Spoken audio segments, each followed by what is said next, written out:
It's a little bit strange this week after playing 11 straight weeks and having a bye week this late in the season. It's kind of a funny feeling. We don't really know how to handle ourselves. I don't think. We're practicing hard today and we're practicing hard tomorrow, and they're going to get Friday and Saturday off, and then we're going to come back and practice like we always do on Sunday.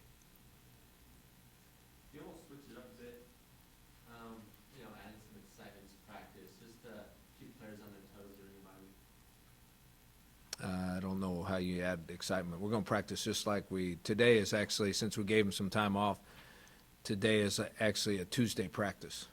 And then tomorrow's actually a Wednesday practice. Those are our two hardest days of practice, and we'll get those in, then we'll give them Friday, Saturday off, and come back on Sunday. So you gave them the whole time off since the game on Saturday? No, we practiced yesterday like we do on Sunday. Okay, which they went out for about a half an hour without pads on, but we gave them what would that be? Sunday and Monday totally off. And Coach, I know last year you said during the bye week you'd have more like training camp type of feel with that kind of stuff. Is that what you're doing this year too? No, we're not doing that this year. I mean, that's when the bye week comes kind of in the middle of the season. We're a pretty beat-up football team. Of course, everybody is this time of year, so if we were playing this week, that'd be just fine because whoever we were playing would be in the same boat. You can't scrimmage them this late in the season or beat on them this late in the season and expect anything but more injuries. So we got a bunch of them out there limping around at practice, but hopefully the Friday and Saturday off, the last Sunday and Monday off, and this Friday and Saturday off will get them healthy so they're a little fresher for the last game. And with those banged guys, do you have plans to hold anybody out of practice this week? We're gonna limit their reps dramatically. Feely's going to be limited. Walter Casey's going to be limited. Dominic Sandiford's going to be limited. Nick Embernati's going to be limited. The rest of them are full go. Rocky, do you take a break yourself to refresh a little bit yourself at this point in time, or you're just full bore ahead on Wyoming? No, coaches get into a groove, and you don't ever break the groove until it's all over. So on that note, I mean, how do you keep your team in that group? Because it seemed like you guys had a really good momentum going in the last 11 weeks. Well, we're trying to do it by not, I mean, we're giving them a little time off, but we're trying to do it by not changing our practice routine. I mean, today's practice is exactly the same thing we've been doing for the last 11 weeks. Same scout periods, same kicking periods, everything's exactly the same. I think it's a mentality as much as anything. Do you start game planning for Wyoming yet? I mean, or do you do that? Do you implement that in practice? Real game plan will go in Sunday. I mean, we're experimenting with some things that we don't normally do to see if they would fit into the game plan. By Sunday, it'll be the game plan, and we'll go about that normally. Things such as? Oh, I don't know, just maybe on offense a different blitz or on defense a different blitz, on offense a different formation or a different pass pattern. Not anything drastic. Can you give us a bit of a summation on what you see out of Wyoming right now? Yeah, I see a team that's coming to form at the end of the year. I mean, they've won 2 in a row. I haven't looked, and I normally do, but I haven't looked. I don't know who's the favorite. They play UNLV this week. I don't know who the favorite in that game is. I would guess Wyoming's the favorite. They've got a young quarterback that's really, really good and moves around well, throws the ball well. They spread you from sideline to sideline. They're a passing team, not a running team. And we've had trouble with those guys in the past, those spread teams in the past.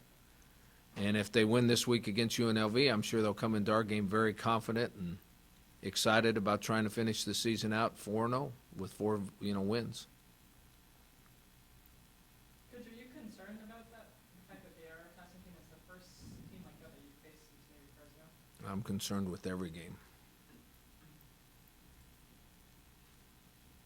Rocky, do you have plans to get some of the younger guys more reps in practices, so to speak? No, I guess I can say this now, since we're going to be in a bowl game somewhere, sometime, somehow. The first week of bowl practice, that's when the younger guys get to beat on each other. Last year was a little hard because the game came so quick. This year, I think the game is going to be later in December than it was last year, so it gives you the full 15 days. So the first 6 or 7 days, the young guys are going to get a lot of reps and a lot of full speed action against each other. And then about the last 7 days of bowl practice, it'll be back to normal. It'll be scout team periods and all that sort of thing. Do the coaches try and do some recruiting this week too? They do. I'm a little different that way than a lot of coaches. I think your primary responsibility is your team until the season's over. So we were going to go out Monday, but that was a holiday and other schools were in session. All the coaches will be out Friday and Saturday this week because we're not practicing. They'll be out Friday and Saturday watching games and going to high schools. Coach, do you feel like there's, I guess, are recruits more excited about your team in any way? Like, has this winning streak had any effect on recruiting that you can tell at this point? I can't tell at this point, but we're way ahead in recruiting. I mean, maybe Augustine can tell you. We have 16 commitments already, and we're not even sure we're going to have 20 scholarships. I mean, it depends on who's hurt and can't come back or who doesn't do well academically. I mean, we only have 15 seniors on scholarship, so that only gives you 15 scholarships if there's no other things that happen. And we've got 16 commitments right now, so we're way ahead of recruiting. But you can watch juniors too, right? I mean, that's about it at this point. Well, I mean, now you can go evaluate. So if you're at a game watching anybody out there, you're evaluating anybody on the field. And then obviously we get all kinds of video through the internet and all that stuff that we can evaluate freshmen, sophomores, juniors, seniors. We can evaluate anybody that's on Huddle or anybody that's on a website. So is it fair to say that since you're, like you said, you're that senior class, you're already kind of filled up, you're looking at some of the Oh, classes, I see where you're getting. Yeah, we're looking at sophomores and juniors, sure. Rocky, have you seen a video yet where you go, hello?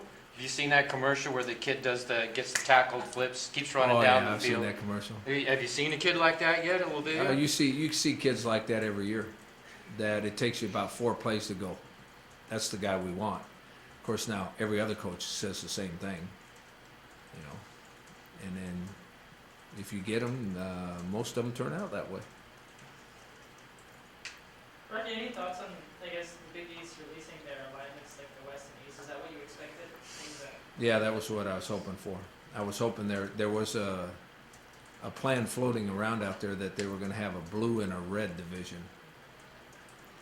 and that kind of worried us. I'd much rather have a East and West division. just because of the travel? Yeah, the travel, and you kind of get a feel for the teams that are this way. I mean, even the Texas, we recruit Texas, so we get a feel for the Texas teams. And I think that it's safe to say that Boise State will now be a rivalry game. So, you know, if we were split up somehow by a blue and red division, that kind of ruins the. And then I think the league, the Big East, has plans on adding Navy and then another Western team that will make it even better. I don't know who it is exactly, but I think they're wanting another Western team into the Western Division, like Navy will be into the Eastern Division in 2015. Is that what it is? So with that said, like this off season, do you look in different places for kids? Like, do you expand your recruiting map yet? No, we're not going to expand it. I mean, now, what I think will happen, I think I've said this before, we recruit, we canvass the whole state of California, the whole state of Arizona, the whole state of Nevada. And then other than that, it's by someone sending us something online and we like it and they have an interest in us, and then we recruit the country for any of those kind of guys. We don't go canvass any other states besides that. Now, we don't canvass Texas, but we send 3 or 4 coaches into Texas. But we don't hit every high school or anything like that. But then all the other states are kind of, they make contact with us and show an interest, and then we evaluate the tape, and if they're good, we could recruit anybody anywhere. But we don't canvass the rest of the country. But the makeup of your league in the future isn't really going to change that, then, The makeup of our team won't change much. Now, what I'm expecting to happen is a lot of the young men back east will make contact with us that didn't used to. So I think our area to recruit in is going to be expanded just by the league we're in. And I don't think we have to do anything else. I mean, we already get a lot of them from the South. I mean, we get, because of Marshall Falk, I think we get a whole bunch of those inquiries from Louisiana. And as soon as we start playing those teams back in New York and all those places, I'm sure we're gonna get some inquiries from kids back there. Now, 90% of those kids aren't good enough to play, but about 10% of them are. And if they have an interest, then obviously it's expanded our recruiting area. Could you talk about the travel complexity of it? San Jose never really had to deal with that in the past. Yeah, well, we did last year, so I know all about it. I mean, we went back to play Michigan and we went back to play Army within 3 weeks. That's as hard as it gets.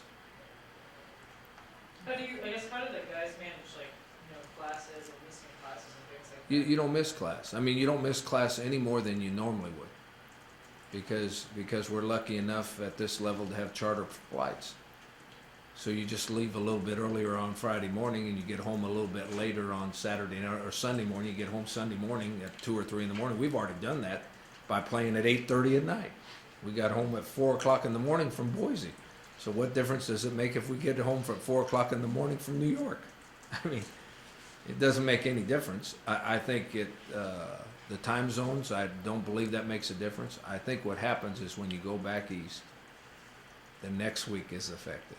The next week, not that game, but the next week's game is affected a lot more than the game when you go back there to play.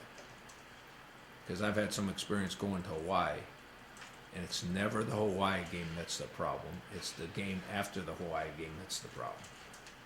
Because you lose a day. Rocky, you got a 6-game winning streak going on. It's the longest of your career. What would you attribute that success to? Is it really? Yep, that's what it says. You checked that out? Or Mike did that, huh? Some smart guy did. Oh, it had to be you, huh, Mike? It is the longest winning streak. That's the one around town, at least. I mean, I don't know. Some people think you're not lying to them when you say this stuff. I don't look at the last 6 games. All I look is the next one coming up. I don't ever look at winning streaks. I don't look at overall records. I don't look at any of that stuff till it's over. Come Saturday, are you gonna watch the game with your coaching staff, or is that, what's your financial side? No, our coaches are off on the road recruiting. Will I watch that game? The Wyoming game. I don't even know if we're going to get it. I'm serious.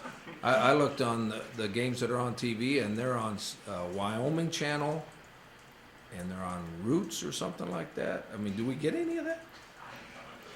Obviously, we're going to the Big East for a reason.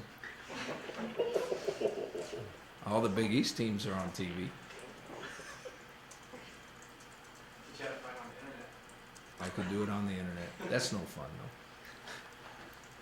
So what are you gonna do this weekend? I'll probably sit around and watch games. You a big pro fan? Only when it's players I've coached that are playing. I like watching them play, but I don't like watching pro football much. It seems all the same to me. College football's a lot more emotional, and it's a lot more variety involved. And But I like football watching when always there's follows. players I've coached out there. I like watching that.